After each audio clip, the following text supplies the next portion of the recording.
You're listening to Managing Leadership Anxiety, Yours and Theirs, a podcast offered in partnership with Missio Alliance.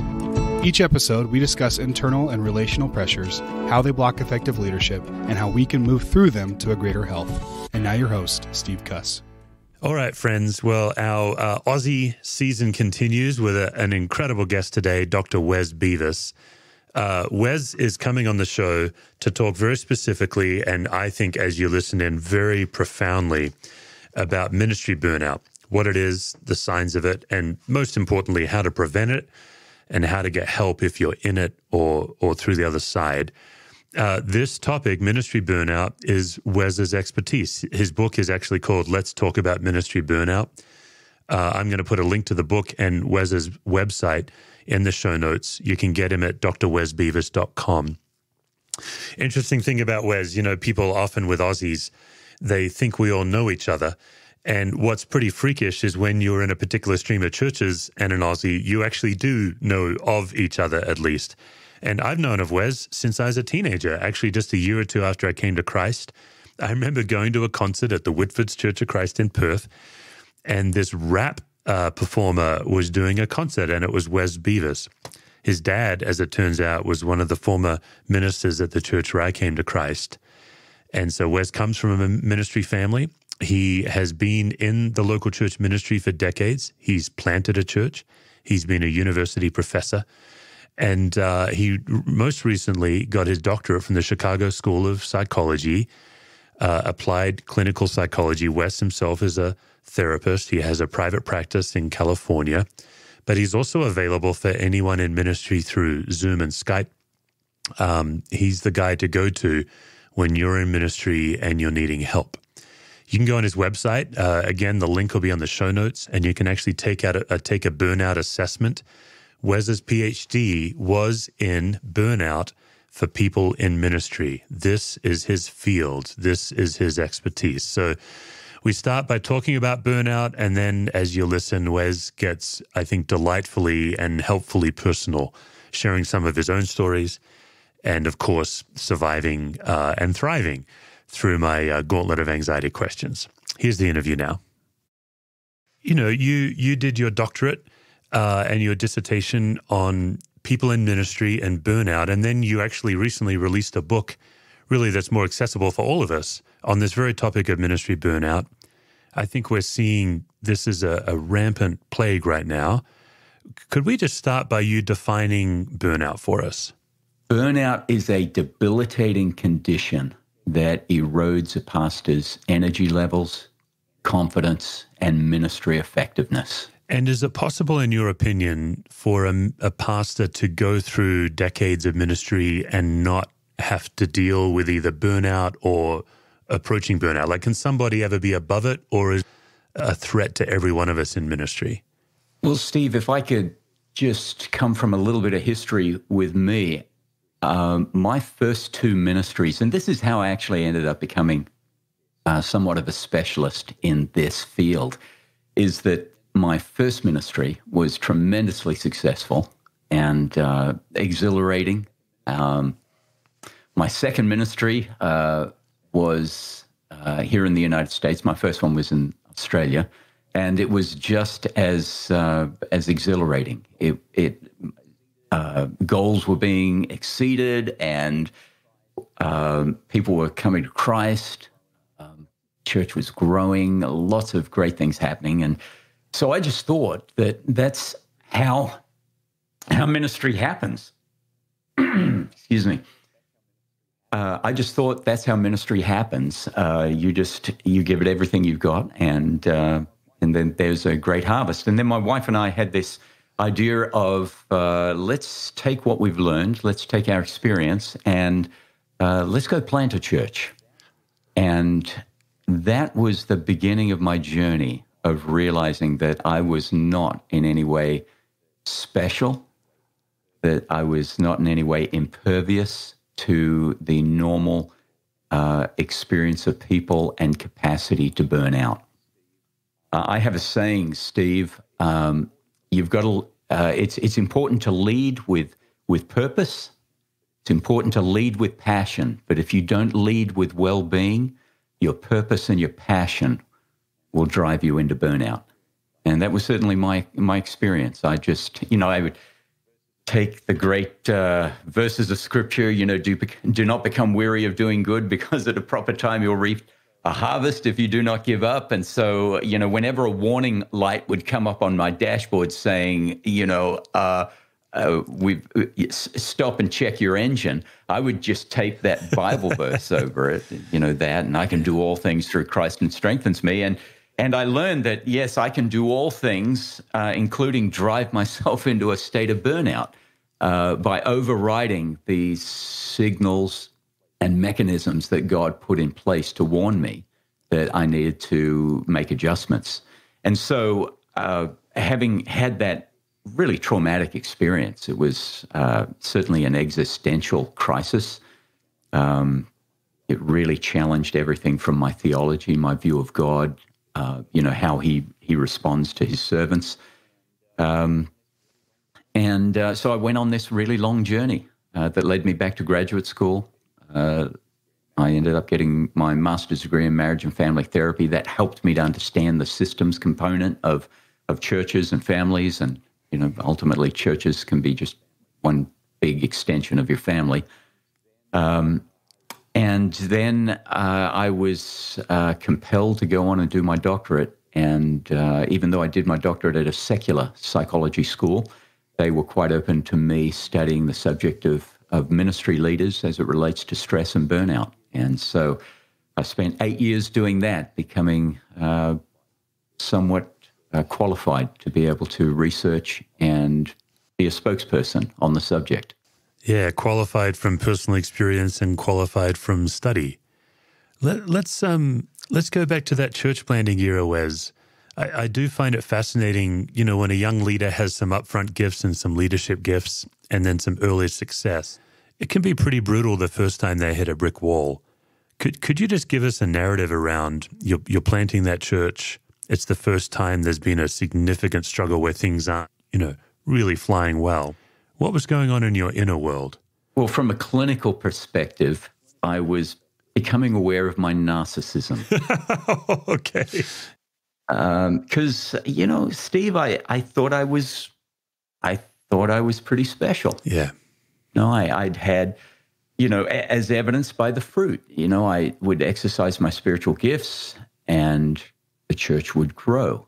And so in the case of planting the church, I was not only exercising my spiritual gifts, but I was leveraging every talent, every resource that I could have. And I was not experiencing the same level, anywhere near the level of fruit. And it was just so disheartening, and I happened to be planting a church in an area where there's some really huge churches. And, your mind starts to mess with you once you're in the latter stages of burnout, mid to latter stages of burnout, and you start asking really spurious questions, is God so busy blessing Rick Warren and keeping up with what Rick Warren's doing that he's kind of forgotten that I'm over here trying to build the kingdom too? And of course, that is so erroneous at many levels. But, when you're burned out, you start to think, I know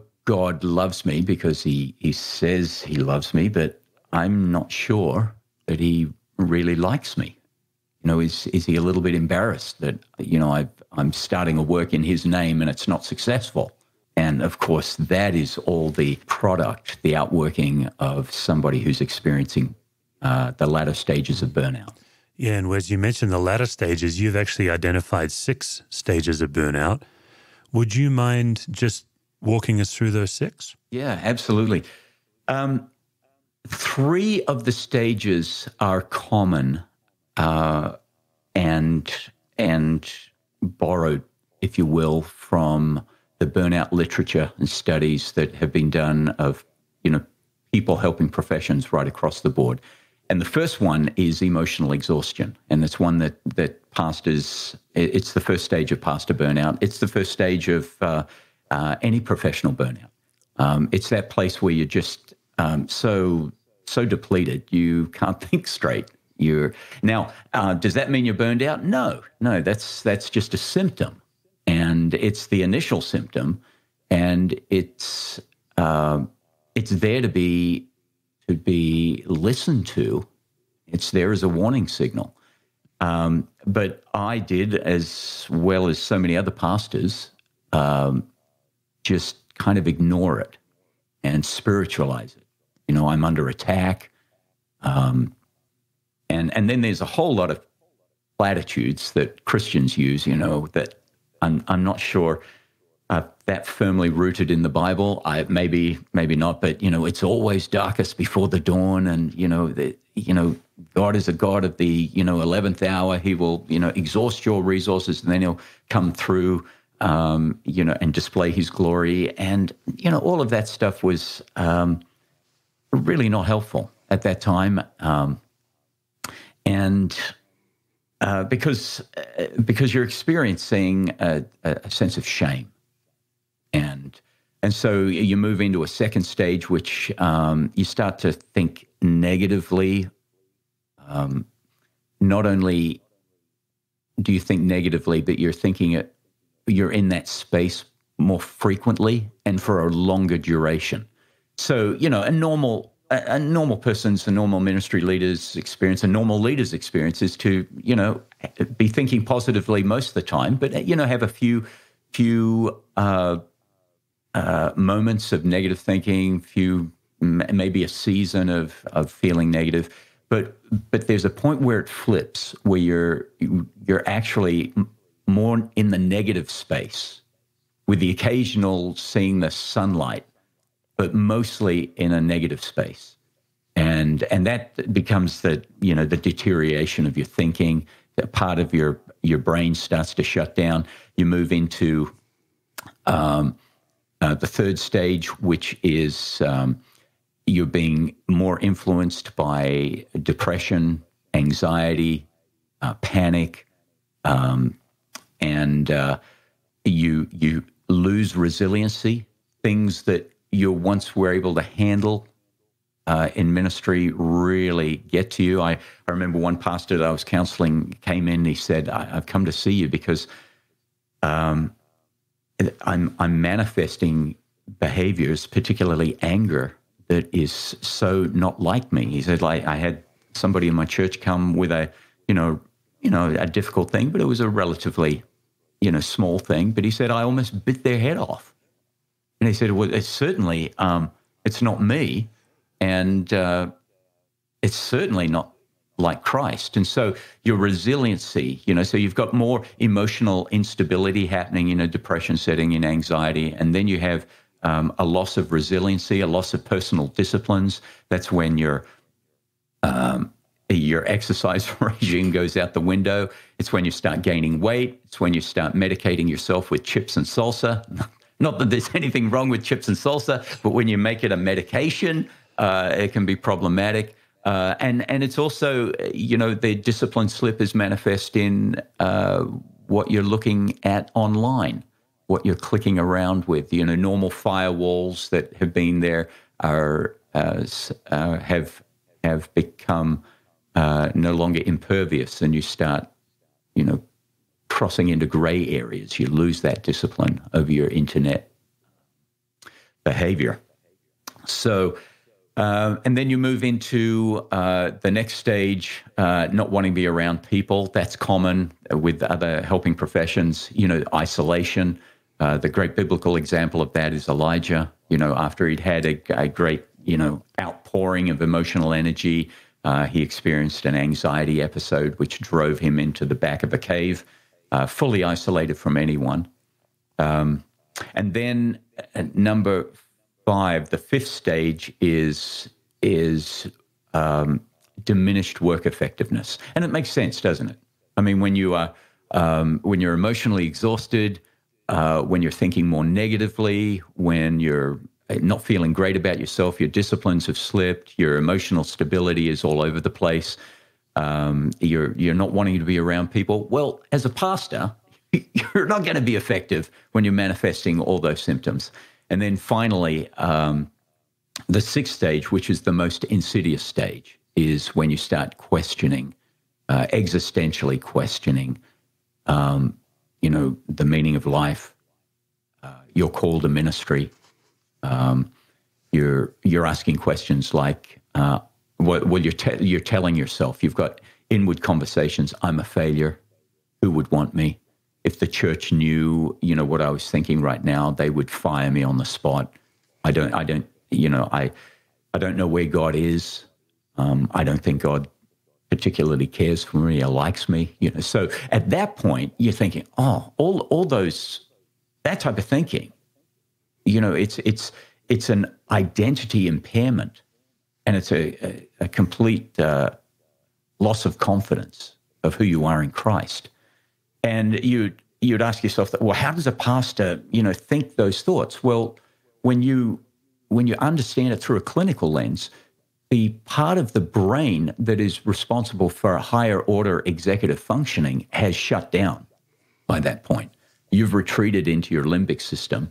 Your threat detector is on high alert, but your ability to be able to look at situations and understand the nuance of the situations, your ability to be able to examine behaviors in the light of possible consequences, all that part of the brain is shut down. And so, Steve, you and I have, unfortunately seen, great pastors do really boneheaded things, and we go, how on earth as a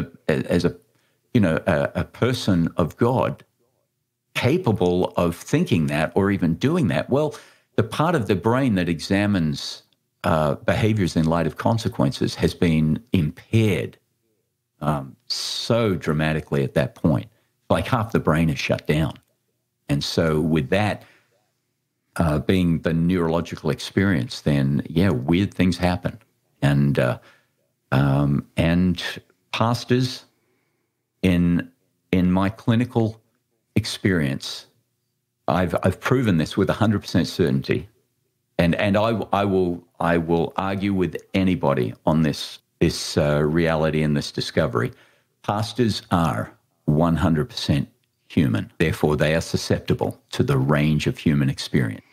I love that you declared that, because I can't tell you how many pastor conferences I attended a long time ago now, 10, 15 years ago, where they make it sound like we're a different species than the congregation we're leading, as if the congregation is sheep and we are some kind of beyond sheep. But yeah, if you cut me and send my blood work to the lab, I'm going to come back as exactly human-sized. It's interesting, Steve, because ministry can really play into the development of a success-induced narcissism. When you think of it, what other professions? I know there probably are a few, but where you are able to get up once a week, stand before hundreds, sometimes thousands of people, and have people sitting on the edge of their chairs, listening to every word, and then afterwards, if you're not tucked away in the safety of a green room, and out there mixing it up with your people, you are just hearing affirmation after affirmation, and it feeds this sense that you're special. And it's insidious when a pastor starts to think, well, I've got so many people thinking that God speaks through me, and that I touch their lives with the words that I bring, that they start to think, well, maybe the rules don't apply. Yeah, like a sense of entitlement. Maybe the rules. Yeah.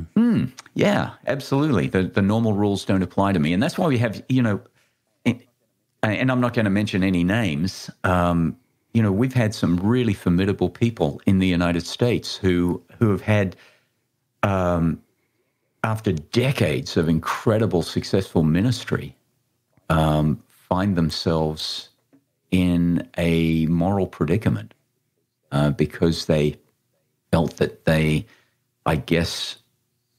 was perhaps not an accountability level where anybody was in their life that was going to ask them the hard questions Certainly, the more successful you are, the more you're surrounded by people who are your fans and devotees.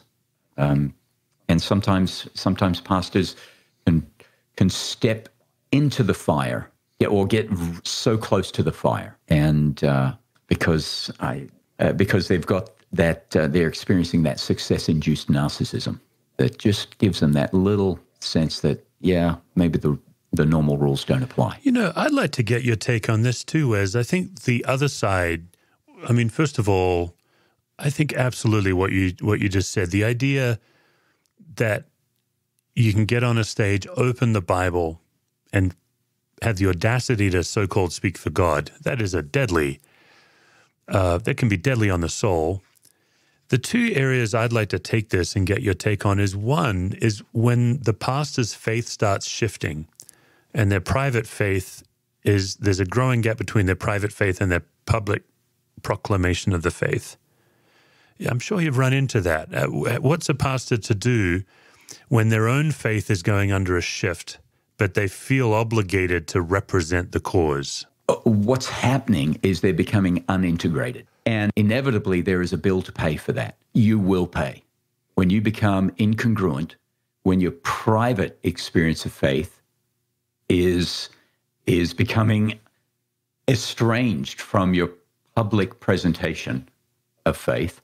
And I'm not talking about, sometimes I've been a pastor for decades. I know what it is to step up and to bring a message and you're not feeling it because of, what you're going through, but you just, at that point you defer to the Word of God and the authority of the Word of God, and you just, for the moment, you're not allowing yourself to be driven by where you may be at personally at that point.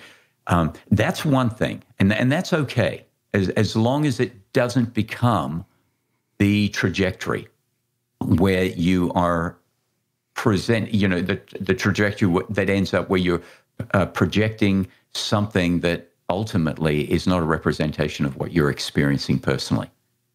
And my experience, because I specialize in the mental health and well-being of pastors, when a pastor comes to my clinical office, generally it's, they come not to tell me things are going really well. It's because some crisis has erupted, and often it comes back to the fact that there was this separation, this lack of integration of their personal experience of faith and their public presentation of faith. And it's hard too, because, we have, a lot of people that come on Sundays and they're wanting us to be the example that the product works.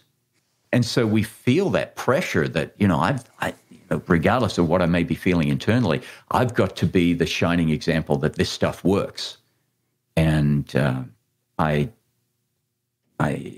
pastor can only do that for so long. That's becoming incongruent. It's not the way God wired us up to live. And when we carry on in that way, eventually something gives. Yeah, and I'll just say, I think for pastors who may be hearing this, I think you're giving us such a good word. And I just wish to add that I think your average pastor would be surprised that when you share some of this with your congregation, how much it'll help them. When you disown the idea that you're the shining example, and rather you're just, you're pointing to God and sharing your own doubts appropriately, of course. You're not vomiting on the people, but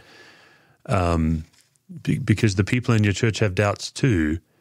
And if you can be the example that way as someone who's hungry for God rather than this idealized version, it takes a tremendous amount of pressure off. Oh, it is a bridge builder. Steve, you're 100% accurate on that, is that, when people see us as human, it tightens up the gap between us. When we present ourselves as superhuman, I think it sets up an anxiety in the congregation, because they go, oh my goodness, I don't think I can ever get to, I'll never be that. Yeah. I'm not spiritual enough. And the other direction I wanted to take this was, I was listening to you, and just what went through my mind is that pull to narcissism on one side. That's a real pressure that I think we have to battle.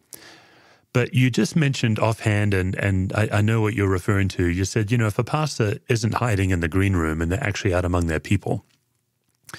What went through my mind is last Sunday, where I'm standing in the back worshiping during the music time. I'm about to get up to preach, and a dear man in the church who I love just taps me on the shoulder as he's coming in. And he just says as he's walking by, "I have bladder cancer." And then he kept walking like it was nothing, like he just told me the time. And I had to chase him down, and I grab him, and we just have a moment to pray together. And then after the service, I grabbed him and we chatted.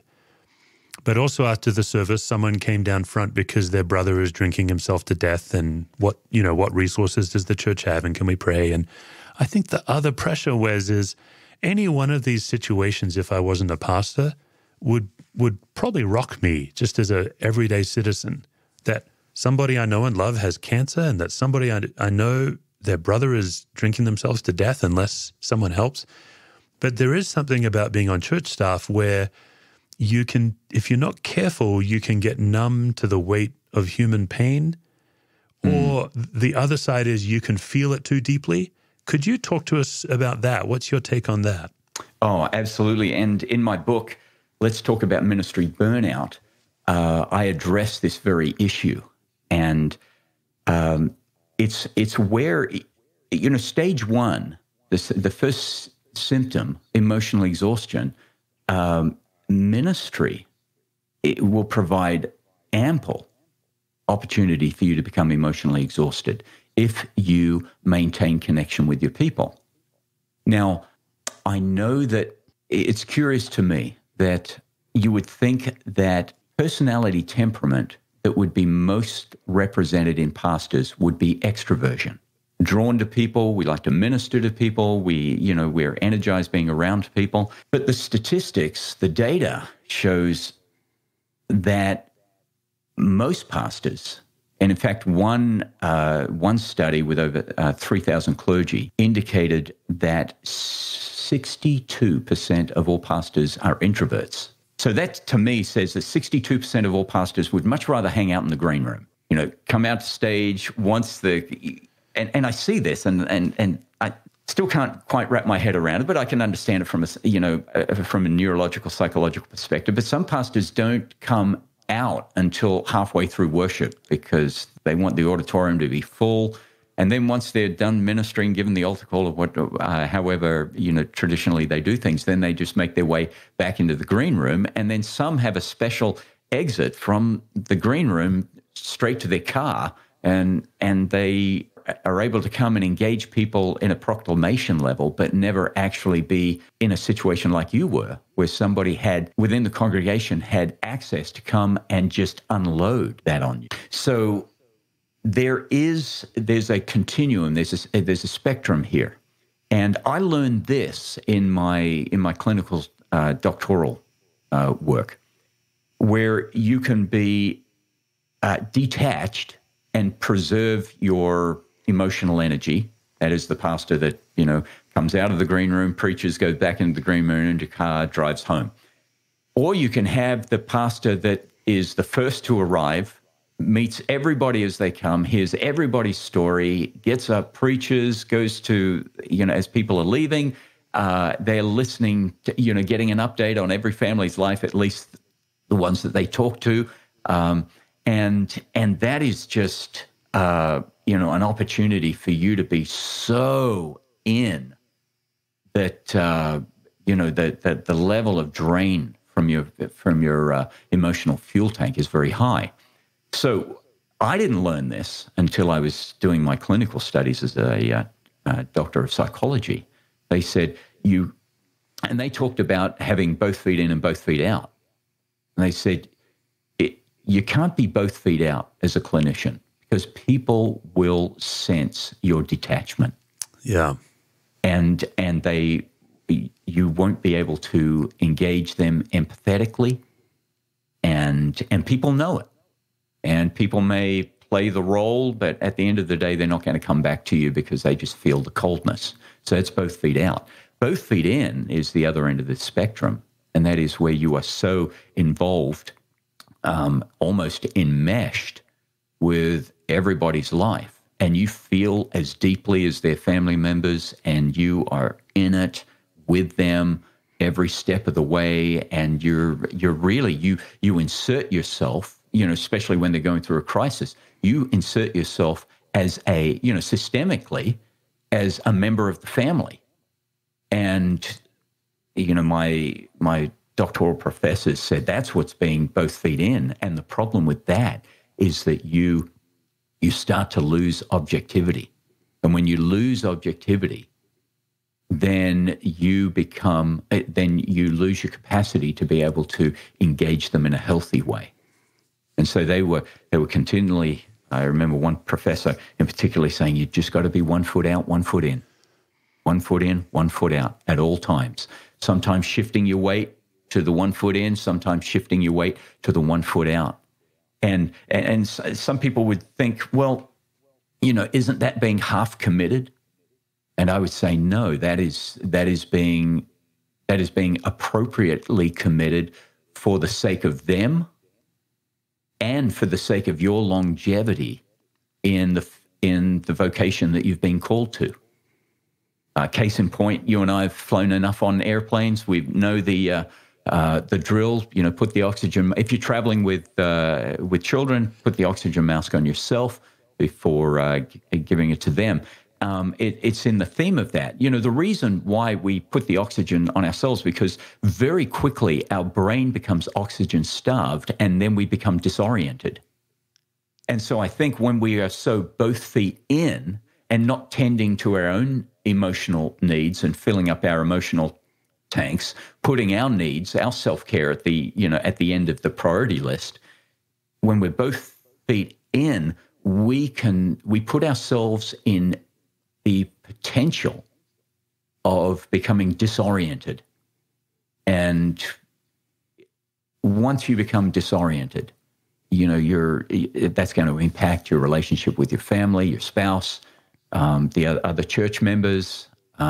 So it's a harder place to be, the 1 foot in, 1 foot out. But if we want to go the distance in working with people, we just have to be comfortable with that and give ourselves permission that is the appropriate stance to be in. Yeah, it's so good, Wes. I want to try something with you. You mentioned when the 3,000 pastors were surveyed, 62% introvert. In my experience, maybe I didn't know myself when I was younger, and I know myself much better now, but I would have described myself in my 20s as very extroverted. The longer I'm a lead pastor, the more introverted I'm becoming. And this whole green room idea and this hiding idea, what I don't think pastors talk about enough is the social anxiety that grows the longer you're in ministry. This has really caught me off guard. It used to be, even when I was a lead pastor in my church, I could walk into a room at like a party where there's church people there, be completely fine. And maybe this is a sign of burnout or emotional health, but I went through quite a phase where I had to kind of psych myself up to walk into that environment. And I think what it is, I'd like to get your take on this. I think a communicating pastor, a preacher, gets conditioned by the public performance to where you're not quite sure how to be yourself off the stage with the people that listen to you on a stage. I don't think I'm being very succinct about it, but if you run into like this social anxiety with gifted communicators that when they're just having a one-on-one with people, it takes more effort than it used to before as a pastor. Does that make sense? Oh, Steve, it does. And it can be an indicator that you're on a burnout trajectory, but it could also just be an indicator that you're human. Sure, yeah. And so, it's always good to, and that's something that I want to advocate at some point through this, is for pastors to have somebody in their lives, like a Dr. Wes Beavis, who that they come and see on a regular basis and just process this stuff. Because we're really not great at self-diagnosing. I think somebody said it this way: it's hard to read the label when you're stuck inside the bottle. That's good. And so if you can find somebody who has got some clinical training that understands, not only, the theological and the ministry aspects and what it is to be a ministry leader, but also has an understanding of what's happening in your brain neurologically at that point. Steve, there are a lot of pastors that I counsel that, take lorazepam, anti-anxiety medication, and they just take it, half a tablet on Sundays, just Sunday morning before they go in, just to take the edge of social anxiety off. And that's, I believe in psychotropic medication. I believe that has a place. I believe also that psychotropic medication can be prescribed when it's to cover up something that is more of a root cause that needs to be addressed. So you can stay on medication, you can stay on Ambien, Ativan, and not actually address the internal core issue that's causing you anxiety. But yes, I counsel many pastors who are on medication just for that purpose.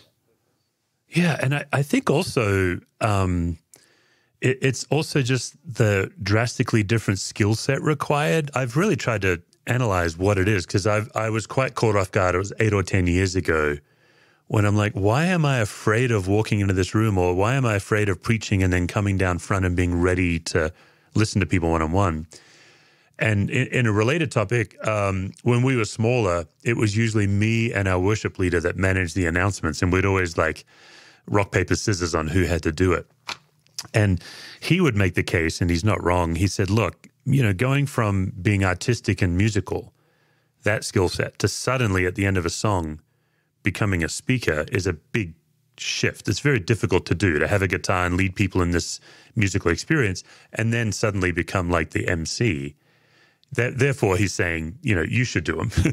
And I think it's the same gap. I think the skill of getting up in front of a crowd, doing what many people say is one of the top fears in their life, public speaking. Mm-hmm. Modern preaching is a vulnerable experience. Most powerful preaching nowadays is self-revealing, and I think the challenge is then, once you've done that, getting down on the floor and having the emotional and the mental capacity, having just poured yourself out, to be able to fully connect with people. I think that's part of what's generated it for me. Oh, absolutely. Brene Brown, who is amazingly intelligent. A boss, really. Yes. She's the boss. Yes. Yeah. Intelligent and articulate. She calls it a vulnerability hangover. And I think pastors, especially after preaching, after, bringing a message, after being so transparent, you are having a vulnerability hangover. I often, when I'm speaking at churches and business organizations, I say, I can guarantee after I'm done speaking, I'm going to come away from here and I'm going to have these 3 questions in my mind. What didn't I say that I wished I had said? Yes. What did I say that I wished I hadn't said? Yeah. And 3, did people like what I presented? Yeah. And I think that pastors and ministry leaders are in that space. It's like they've had a great outpouring. Their emotional fuel tank is low. If you've done your job, yeah, that's right. Having at least 1 foot in when you're ministering at that level, then there's going to be a drain. And so there is that apprehension, that vulnerability hangover, getting out, being with people, because there's the very real potential not only of good news, but of bad news.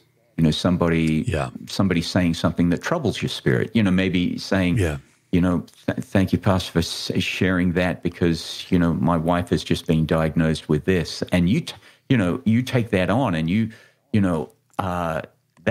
take on their pain. Yeah. And so when you step into a highly, social setting where you're interacting with people and you've got your fuel tank is low, then it's not a case of 10 compliments kind of outweighs the pain of one hard reality that's presented to you. It all has an emotional draw, and I think it's really incumbent upon pastors to be able to monitor that and be able to understand that it's human. And I don't believe the right response is well, just once you're done preaching, go into the green room, jump into your car, and go home. I just don't think that's healthy for the pastor. Don't think that's healthy for the church. But on the other hand, I think it's just as unhealthy for the pastor to be the last person to leave, having heard every comment, every update, difficult or otherwise, and go home thoroughly depleted. Yeah, very good. I suspected this would happen. You're a goldmine of help, and we're hitting our time limit. So, Wes, you're obviously a pastor with many decades of experience yourself. You've done doctoral work on pastoral burnout. This is your field. You're a clinical psychologist. Obviously, you have your own practice in Southern California. For our listeners who aren't in California, what's the best way for them to access you? Obviously, your book, which we'll have a link to in the show notes. But if having read your book, or if they just need an intervention, what's the best way for them to seek you out for help? Well, the first thing I really want to recommend every ministry leader to get a copy of my book, Let's Talk About Ministry Burnout, because what my research reveals is the prevalence of ministry burnout is far greater than the discussion about it. Jesus said, the harvest is plentiful and the workers are few. And I'm here to say burnout is not helping that. The statistics are not good. We have 50% of pastors burn out in the first 7 years, and some of them exit ministry at that point. And Steve, when you think of just a stewardship point of view, you have these great people preparing for ministry. 7, 8 years, sometimes 9 years of study. A lot of years and money in it. Yeah, and then to only last 7 years in the field. So my book, Let's Talk About Ministry Burnout, helps normalize the discussion and helps people connect with the fact that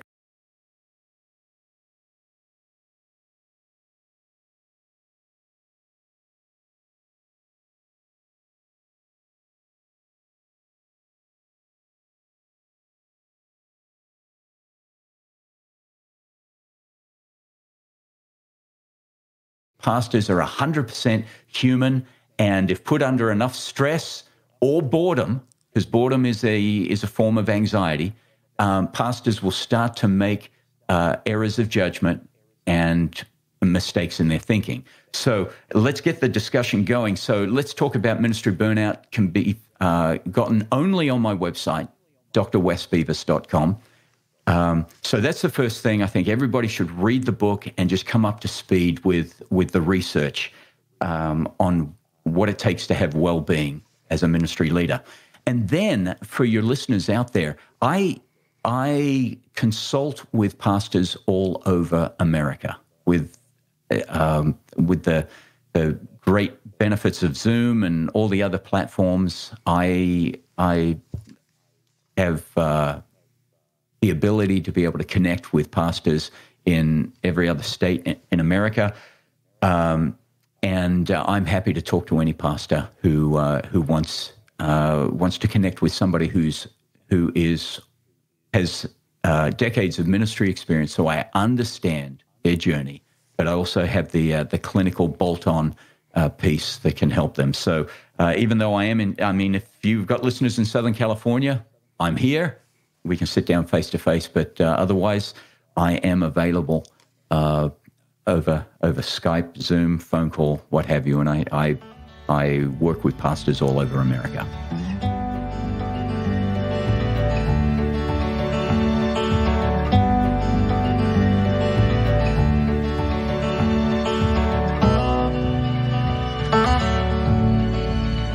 I think, as suspected, this is fantastic, Wes. Really great stuff. I think even just your posture of kindness is very evident. So thank you so much. Oh, well, I love ministry leaders, and I see so many leave the field injured. Yeah. And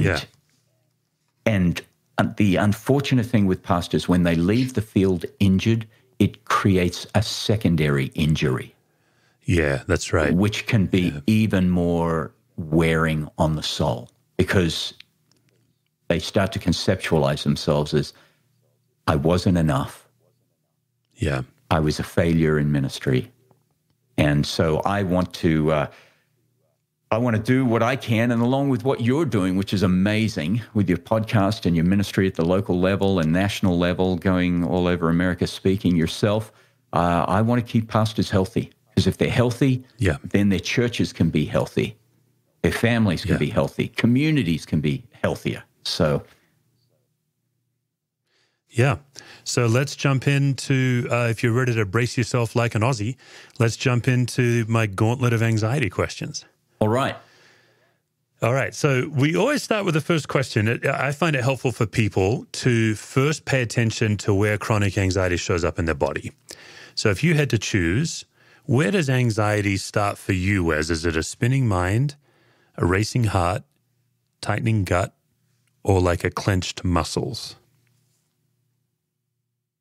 I manifest physiologically, sweaty hands. Yeah. Okay. And not. I've never had that answer. This is great. That's new. Yeah. Like if you were to take me up in a plane and say, Dr. Wes, we're going to jump out of this plane. Don't worry, you have a parachute. There would be water dripping from my palms. The level of anxiety would be that high. Have you had a sweaty palm incident in ministry, just in a relational interaction or something like that? Oh, yeah. Let me count them. Yeah, maybe one or two. I remember when I had a staff member say that they wanted to go off and start their own church, but they wanted to use our facility in order to do that. And that was so anxiety producing, because I felt like, I wasn't enough, that he was satisfied being a part of my ministry. I responded to that out of my anxiety. I responded very poorly. It's one of my great regrets in ministry. I handled that staff person really in a way that to this day saddens me. But it was, I was in an anxious state. And when you're in an anxious state, the part of your brain that is responsible for nuanced thinking gets shut down, and then you become just very survival oriented. And very reactive. Yeah. Yep. All right, let's tackle this one. I think I'm actually getting sweaty palms just thinking of that. You're taking me back to sorry. that. No, that's fine. This is what it's all about. I'm 100% human. Yeah, that's right. Yeah, thanks for mentioning it. I do think it's true. You revisit these encounters and you kind of relive them a little bit. It almost acts like trauma. Yeah. Okay, let's talk generational traits, Wes. Family systems theory, I think, gives us the gift of understanding that some traits have been handed down to us generation to generation. And so we do genograms and we do these tools to help us understand, what are we holding? What cards have we been dealt? What is holding us? What has us in its grip that maybe we're not aware of? So like in my family system, when I did my genogram, I didn't realize that cusses have to be right. We always think we're right. If you're a cuss, you think whatever you say is truth. That was shocking to me that, first of all, that was true, and that other people, I don't know, it just was quite revealing. Would you be willing to share maybe one positive trait from your family of origin and one threat from your family of origin that you carry in your leadership? One thing that benefits your leadership and one that might get in the way. Yes. One positive trait is there is an entrepreneurial theme that runs through my family history. And I have been the beneficiary of that. And so being in ministry, being a visionary, being willing to step into the great unknown, being willing to load up my family and move to the other side of the planet, even though I did not have a job, even though I only had a working visa. So that entrepreneurial visionary was certainly a part of my dad's life, certainly a part of his dad's life, and back before then. So that's a positive. Great. Yeah. All right. How about a threat? The threat is that heart conditions is something that runs in my family. So at 24 years of age, I came into the kitchen to discover my father, who was 50 years of age, had collapsed of a massive heart attack and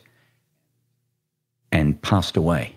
And I remember cradling him in my arms as a 24-year-old, thinking, my dad's heart just gave out. That's on the back of his dad's heart gave out. His dad died of a heart attack. And his dad before that died of a heart attack. In my own family members, there have been cardiac events, not heart attacks, but cardiac events that required intervention. I'm the only one. And so you started out saying, well, Wes, you run marathons. And indeed, that is true. And that sounds very, especially at 57 years of age, to be running marathons seems to be, quite quirky and unusual, maybe in some people's minds. But I'm driven. I'm driven by that family history. And it does propel me to consider my fitness very much, because my dad loved Jesus. My dad was a principal of Perth Bible College for many years. He was a church planter. He was well respected, but I learned in that just because you love Jesus and are serving Jesus doesn't mean that you are above having a heart attack. Yeah. So I'm driven by that, and so I try to keep myself as fit as possible. But that is a multi-generational family influence, and hopefully, my intention is that I'm able to break that. As for me. Right. And my sons, I want them to, and they do. They're Instagramming. Their friends going, my crazy dad's running a marathon right now, and 57. He's doing his best time. Maybe I am in a little way changing the trajectory of that multi-generational family process, and it's a powerful answer. So related to that, Wes, we have one more kind of invasive question like this, and then I think we have one that's a little more fun. I think one of the greatest sources of chronic anxiety comes from the story we tell ourselves that is antithetical to the gospel. And I wonder, and I think it's very difficult to be aware of the story you tell yourself. You often need a third person listening to you or something like that. So like in my life, I think performance and productivity, equals love. That would be a story I tell myself. Or would you be able to name, I'm putting you on the spot, but you are, as it turns out, a professional in this field, so I have confidence. Would you be able to name a story that you've told yourself that's antithetical to the gospel, or that you still tell yourself that you battle? Oh, yes. Where do I start? Of course, when I was experiencing burnout myself, I had that thought that would go through my mind of God's forgotten about me. And I took on that sense of I'm the Jonah on this boat. I'm the pastor of this failing church. I'm the problem. Throw me overboard and the church will be better off. And I just cannot believe my thinking descended to that place that it's me. I'm not enough. I am obviously not talented, not gifted enough, not skilled enough in leadership. I'm just not enough. And I mean, we could spend an hour unpacking just how spurious that thinking is. And if I can just take a neurological shift here, when you think things that are antithetical to the gospel, it releases within your adrenal glands chemicals like cortisol, which is a stress hormone, not a bad hormone. They're put there by God for a purpose. But when you're thinking those type of spurious thoughts all the time, you're influencing your adrenal glands to continue to excrete cortisol, the stress hormone, and that causes your immune deficiency. That means that you're more susceptible to getting sick. It paves the way. The longer you're under the having that much cortisol running through your veins, it paves the way for depression, more anxiety. The more anxiety you experience, it begets more anxiety. So not only, is the thinking antithetical to the gospel, thinking can be antithetical to how your system is designed to work physiologically. There are other neurosteroids that God has put in your adrenal glands to help you with things like neurogenesis, the formation of new brain cells. And when you're caught up in this inaccurate, spurious thinking, you are killing brain cells, not stimulating the generation of new brain cells. And that's why, I just, at the end of the day, default to what we know of God, that he loves us and his love for us is not based on performance. It's not based on productivity. It's not based on anything but the fact that we are his children and he loves us. And to hold on to that will actually cause the secretion of a neurosteroid in our adrenal system that will actually start to cause new brain cells to grow. And with more new brain cells, God can deploy those brain cells for his purpose and his kingdom. So I see it not only at a psychological level, but at a neurological level. And just think, default to faith and don't trust your thinking, especially when you're burned out, because your thinking is not to be trusted. Yeah. Well, and that beautifully tees up the final question, which is all about love, because I've attempted to write a theology of chronic anxiety. I thought it would be helpful in my book to help people understand the nature of chronic anxiety and how it works as a spiritual dark force. And one of the most powerful tools to fight chronic anxiety is unconditional love. You can't be filled with anxiety and filled with unconditional love at the same time. It feels to me like one is always displacing the other. So to that end, Wes, when in your life do you feel most fully loved? When I am thinking about God accurately. When I am thinking that God's love for me is not based on any behavior, but it's on the fact that I'm placed in his family. And because that's a very experiential answer, and I have a compulsion within me to get back to the cognitive. But I agree with what you said, that it's hard to love and be anxious at the same time. And it's a wonderful answer. So one of the things that I instituted in my life back in May 15th, 1981, was the practice of having a daily devotion every day, whether I felt like it or not, and to write down my experience of reading the Word in a journal. So I've done that for 1981. What are we up to? 30 heading towards 40 years, I suppose. Pastors aren't strong with math. Let's just call it a long time. And I have gotten into the practice of my opening line in every journal is, I want to thank you, God, that you love me. And it just kind of sets the tone for the rest of what I write. Because sometimes, when we think that, God's not answering our prayers the way we want, that, maybe he loves us, but sure has a funny way of showing it.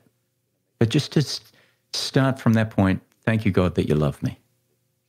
And then, to carry it forward, it's, somebody who is experiencing anxiety, one of a therapeutic intervention is, okay, well, let's just, leave the anxiety there. Let's make a list of things that you can go and do and be a blessing to other people. Even, you put the anxiety in your backpack, but go and do something that is loving and caring and a blessing to another person. And it's amazing how much, their own personal anxiety will diminish for that moment while they're in the act of loving somebody else. And so it really is the ultimate therapeutic intervention. Yeah, that's good. Wes, thanks for coming on the show. I chose you for two reasons. We are in the Aussie era of the season, so it's nothing but Aussies for 5 weeks, which is just fun. But also because your work, I'm sorry to say, it's desperately needed. So thank you for the work you've done. Thanks for coming on the show and what you shared with us today. Steve, it's an honor to be a part of your world. And thank you that you're helping to get the word out that burnout is something to be normalized. It's like, in terms of anxiety, I have a philosophy that not all anxiety is bad. Sometimes God means for us to be anxious. If you're signing a lease for a car you cannot afford and your finances are in shambles and you're feeling anxiety, you should feel anxiety. But that's acute anxiety. It's the chronic anxiety that the evil one can get a hold of and leverage for not good. And so thank you for letting me be a part of your team and part of your world. And I just champion what you do. I just encourage all your listeners to continue to get the word out about this podcast. And looking forward to catching up with you along the trail. For more resources, visit stevecusswords.com or missioalliance.org.